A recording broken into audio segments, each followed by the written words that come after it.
हा अमृत ज्यूस घेण्या अगोदर तुम्हाला काय काय त्रास होते तुम्ही जरा सांगू शकताय?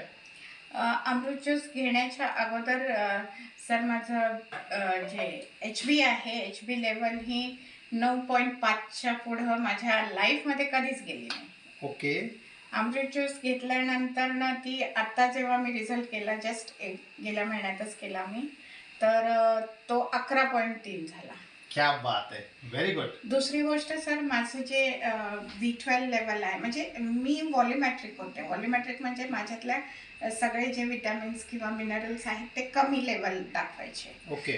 तर जेव्हा मी आता माझं B12 पण पाहिलं, तर B12ची तर मला इंजेक्शन्स मी खूप वेळा घेतलेली आहेत ते वाढण्यासाठी, पण तरी ते कधी वाढत नव्हतं. ओके. पण आत्ताच्या माझ्या ब्लड रिपोर्टमध्ये माझं B12 सुद्धा विदिन रेंज झालंय. क्या बात है! Very good.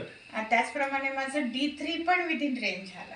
म्हणजे माझे सगळे Excellent. पॅरामीटर इतके छान सेट झालेले आहेत आणि मी डॉक्टरला पण दाखवले, तर ते पण आश्चर्यचकित झाले. ते म्हटले, "अरे वाह मॅम, ह्यावेळेला तर फर्स्ट टाईम तुमचं सगळं नॉर्मल आलंय" म्हणून. क्या बात है! क्या बात है! अ, येस. आणि दुसरी गोष्ट महत्त्वाची असं विचारायला आवडेल, तुमचं बहुतेक वजन पण कमी झालं थोडक्यात, सर बरोबर ना? माझं वजन तर पुष्कळ होतं आणि 2 महिन्यामध्ये माझा